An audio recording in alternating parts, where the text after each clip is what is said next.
Hello students, अब exam के लिए दिन काफ़ी कम रह गए हैं और ऐसे में ये मान के चल रहा हूँ कि आपकी पढ़ाई बहुत ही ज़्यादा ज़ोर शोर से चल रही होगी। और अभी भी अगर आप थोड़ी सी भी कोताही बरत रहे हैं तो उस कोताही को बरतना बंद कर दीजिए और अपने पूरे उस लक्ष्य के प्रति समर्पित हो जाइए जिसके लिए आपने अभी तक कड़ी मेहनत करके रखी है। देखिए, अब अमूमन 20 दिन के आसपास ही रह गए हैं एग्ज़ाम के लिए। ऐसे में अब आपको पूरी तरह से कंसंट्रेट होकर रहना पड़ेगा और अब आपको आपके पूरे बाहर के समाज से अपने आप को कट कर लेना चाहिए। अगर आप अभी भी लाइब्रेरी में जाकर पढ़ रहे हैं तो कंटिन्यू करते रहिए, लेकिन अगर आप शाम को दोस्तों से घूमने फिरने का समय निकालते थे तो अब ये वक्त आ गया है कि अब वो समय आप घूमने फिरने की बजाय अपने आप को दीजिए, खुद को कंसंट्रेट करने के लिए दीजिए, खुद का मनोबल बढ़ाने के लिए दीजिए और आत्ममंथन करने के लिए दीजिए, ताकि ज़्यादा से ज़्यादा चीज़ें आपको याद रहें और बार बार आप रिपीटेशन कर सकें, जिसकी वजह से एग्ज़ाम में जब क्वेश्चन आए तो आप उस क्वेश्चन को बहुत ही ईजीली सॉल्व कर सको और आप उस लेवल पे पहुंच सको जहां आप अपने आप को मेंस में शामिल होना पाएंगे। काफ़ी दिनों से वीडियो नहीं बना पाया था, इसलिए आज ये वीडियो लेकर आ रहा हूँ। अभी तक जिन्होंने भी टेलीग्राम चैनल नहीं ज्वाइन किया वो टेलीग्राम चैनल ज्वाइन कर लें, क्योंकि वहाँ पे मैं अक्सर कंटेंट देते रहता हूँ जो आपके प्रीलिम्स और मेंस के लिए बहुत उपयोगी रहते हैं और बहुत सारे एस्पिरेंट वहाँ पे मेरे साथ जुड़े हुए हैं।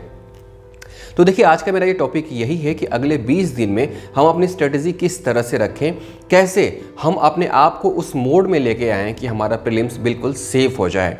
बहुत सारे एस्पिरेंट्स से क्वेश्चन पूछते हैं कि हमें कितने क्वेश्चंस अटेम्प्ट करने चाहिए जिससे कि हम मेंस लिख पाएँ। देखिए, इस बात को कोई नहीं बता सकता, कोई ये नहीं कह सकता कि आप इतने ही क्वेश्चन अटेम्प्ट करो तो आप मेंस के लिए सिक्योर हो जाओगे। लेकिन हाँ, एक मिनिमम ज़रूर है कि आपको वो कट ऑफ क्लियर करना है ताकि आप मैक्सिमम तक पहुँच पाओ। अगर आप रिजर्व कैटेगरी हैं तो आपको मिनिमम 23% मार्क्स लाने हैं, और अगर आप जनरल कैटेगरी के हैं तो आपको मिनिमम 33% मार्क्स लाने हैं। लेकिन ये जो मार्क्स हैं ये आपको मेंस में लेके नहीं जाएंगे। आपको मेंस में वो मार्क्स लेके जाएंगे जो ज़्यादा से ज़्यादा होंगे और ज़्यादा से ज़्यादा सही होंगे। तो इसलिए आपकी एक्यूरेसी बहुत ज़रूरी है। अगर कोई कहता है कि ज़्यादा से ज़्यादा अटेम्प्ट करना है तो इसका मतलब ये नहीं कि आपने 60 या 65 सही क्वेश्चन बनाए हैं तो बाकी के जो क्वेश्चन बचे हुए हैं उसको आपने तुक्का मार दिया कि इसमें से कुछ तो सही हो ही जाएगा। ऐसा होने के चांसेस बिल्कुल ही कम रहते हैं। तो हम बात करते हैं कि आखिरकार इन 20 दिनों में हमारी स्ट्रेटजी क्या होनी चाहिए।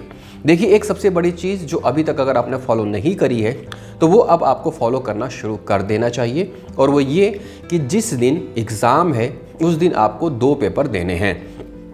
तो ऐसे में एक पेपर होगा आपका सुबह जो जीएस का होगा और दूसरा पेपर होगा शाम को जो आपका सीसेट का होगा। जो जीएस का पेपर होता है वो 10 बजे से लेकर 12 बजे तक का होता है, और जो सीसेट का पेपर होता है वो 3 बजे से लेकर 5 बजे तक का होता है। तो अब आपको एक काम ये करना है रोजाना बेसिस पे कि आपको डेली 10 बजे से 12 बजे तक जीएस का एक पेपर सॉल्व करना है। इसके बाद रोजाना आपको 3 बजे से 5 बजे तक एक सीसेट का पेपर सॉल्व करना है। तो इस तरह से अगले 20 दिनों में आप 20 जीएस के सेट और 20 सीसेट के सेट लगा चुके होंगे, और आपका ब्रेन भी ये एक्सेप्ट कर लेगा कि ये वही समय है जब आप क्वेश्चंस को अटेम्प्ट करते हैं। और इस तरह से जब आप एग्ज़ाम वाले दिन इसी टाइम एग्ज़ाम देने बैठोगे तो आपके ब्रेन को जरा सा भी डर नहीं रहेगा और बिल्कुल काम रहेगा, रिलैक्स रहेगा, और ईजिली आप जो है अपना एग्ज़ाम सॉल्व कर पाएंगे बिना किसी टेंशन के, बिना किसी तनाव के।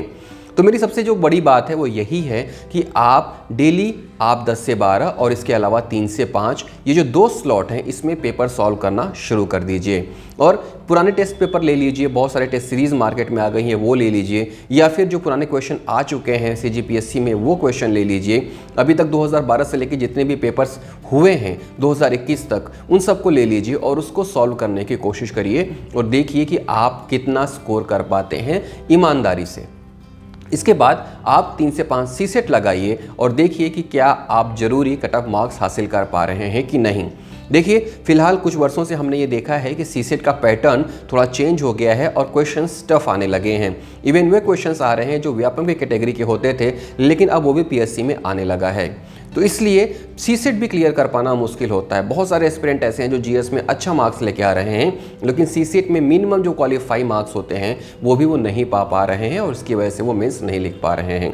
तो आपका जीएस भले ही स्ट्रांग हो, लेकिन आपको सीसेट करना ही है। और आपको लगता है कि आपका सीसेट अच्छा है, फिर भी आप उसे नहीं पढ़ रहे हो, तो भी आप उसकी गलती कर रहे हो। तो सीसेट तो आपको हर हाल में पढ़ना ही है। और आप नहीं भी पढ़ना चाहते, आपका सीसेट स्ट्रांग है, तो मेरी एडवाइस है कि डेली एक सीसेट का पेपर आप सॉल्व करिए ही करिए।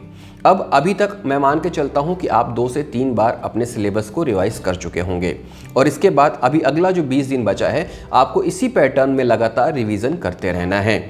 10 बजे जब आप पेपर देने बैठते हैं तो उसके आधे घंटे पहले आप रिलैक्स हो जाइए, और 9:30 बजे के पहले जब भी आप चाहे सो के उठते हैं उस बजे तक आप पढ़ लीजिए। 9:30 के बाद अपने आप को रिलैक्स हो जाइए। आप अपने आप को ऐसी जगह पे बिठाइए जहाँ पे कोई डिस्टर्बेंस ना हो। अपने कमरे का जो टेम्परेचर है वो वैसा ही रखिए जैसा कि एग्ज़ाम हॉल में होता है। टेम्परेचर कहने का मतलब ये है कि ऐसी जगह जहाँ पे खिड़की हो, जहाँ पे 1 या 2 ट्यूबलाइट ही हो, और जहाँ पे एक पंखा हो जो या तो चले या फिर बहुत स्लो चले, क्योंकि आप जानते हैं कि स्कूलों में या कॉलेजों में ऐसी ही व्यवस्थाएं रहती हैं। तो आपको ऐसी ही जगह बैठ के अपना टेस्ट पेपर सॉल्व करना चाहिए। इसके अलावा साथ में एक पानी का बोतल रखें, ताकि इन 2 घंटों में अगर आपको प्रॉब्लम हो तो आप पानी का थोड़ा थोड़ा चुस्की लेते रहें। और इन 2 घंटों में आपको नहीं उठना है, भले ही कुछ भी हो जाए, चाहे आपको क्वेश्चन सॉल्व करने आ रहे हों या नहीं आ रहे हों। आपको अपने आप को इन 2 घंटों को अपने एग्ज़ाम के हिसाब से ढालना ही है। इसी तरह से 3 से 5 भी आपको करना ही है। और उसके बाद जब 10 से 12 आप दे दें तो थोड़ी देर के लिए रिलैक्स हो जाइए, और उसके बाद फिर पढ़िए, और 2:30 बजे से रिलैक्स हो जाइए, फिर 3 से 5 पेपर दीजिए, और 5 बजे के बाद फिर थोड़ी देर रिलैक्स हो जाइए, और उसके बाद 5:30 बजे से आप अपनी पढ़ाई कंटिन्यू कर लीजिए रिवीजन मोड में। एक चीज़ और है, अब आपको नई चीज़ें बिल्कुल नहीं पढ़नी है। जो कुछ भी आप पढ़ चुके हो सिर्फ वही पढ़नी है। इस मोमेंट पे किताबें बिल्कुल भी नहीं चेंज करनी है। नया कुछ भी पढ़ना है तो वो सिर्फ और सिर्फ करंट अफेयर होना चाहिए। करंट अफेयर के अलावा कोई भी नई चीज़ अब आप नहीं पढ़ेंगे, क्योंकि इस समय अगर आप कोई नई चीज़ पढ़ते हैं तो पुरानी जो याद हुई चीज़ें हैं उसमें डिस्टर्बेंस होने की संभावना रहती है, और ऐसे में आपका एग्ज़ाम बिगड़ सकता है।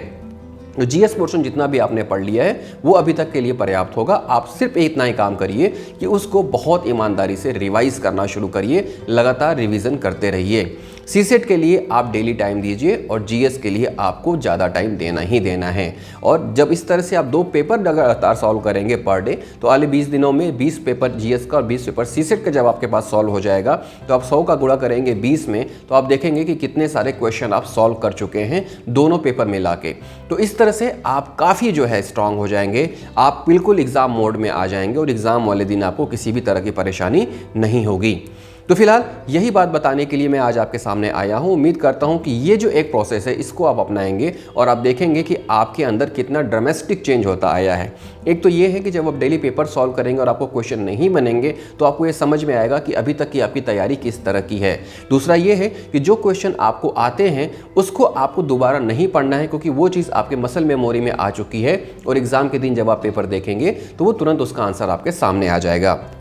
इस टेस्ट सीरीज़ में जो पर डे आप देंगे उसमें जो क्वेश्चन आपसे गलत हो जा रहे हैं, जो सही होने के बाद आपको लग रहा है कि आंसर सही है, लेकिन आपने जब आंसर मैच किया तो वो देखा आपने गलत है, उस क्वेश्चन को जब आप देखेंगे तो वो क्वेश्चन आपको याद हो जाएगा, और एग्ज़ाम में उसके गलत होने के चांसेस 0 रहेंगे, यानी कि आपके मार्क्स बढ़ेंगे।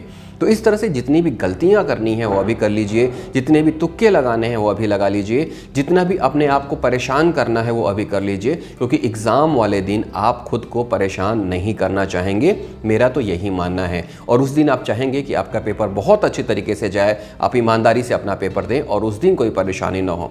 तो एग्ज़ाम वाले दिन की परेशानी से बचने के लिए फ़िलहाल ये जो 20 दिन बचे हुए हैं उसका अच्छे से इस्तेमाल करिए। आप अपनी पढ़ाई की स्पीड डबल कर दीजिए, आप क्वेश्चंस लगातार लगाइए, क्योंकि यही वो प्रैक्टिस है जो प्रीलिम्स के दिन आपको काम आएगी और आपको बाकी लोगों से अलग लेके जाएगी। तो उम्मीद करता हूं ये जो एक चीज़ है आप अगले 20 दिनों तक आप फॉलो करेंगे। और भी कुछ आपको चाहिए जिस चीज़ के बारे में आप जानना चाहते हैं तो कमेंट्स बॉक्स में मुझे ज़रूर बताइएगा, कोशिश करूंगा उसका भी सॉल्यूशन लेके आपके सामने आने की। और एक बार फिर से जिन्होंने भी अभी तक चैनल सब्सक्राइब नहीं किया है वो सब्सक्राइब कर लें, और टेलीग्राम चैनल तो ज़रूर ज्वाइन कर लें, ताकि आपको लगातार फ़ायदा मिलता रहे। उम्मीद करता हूं आप सभी लगातार पढ़ेंगे और अपने उस लक्ष्य को हासिल करेंगे जिसके लिए आप आज का दिन इंतज़ार कर रहे थे, और अब उस टारगेट को अचीव करने में कुछ ही दिन बचे हैं। तो मेहनत लगा के पढ़िए, जम के पढ़िए, और टेस्ट सीरीज लगातार लगाते रहिए, ताकि आपका ब्रेन क्वेश्चंस लगाने का आदी हो जाए। जय हिंद।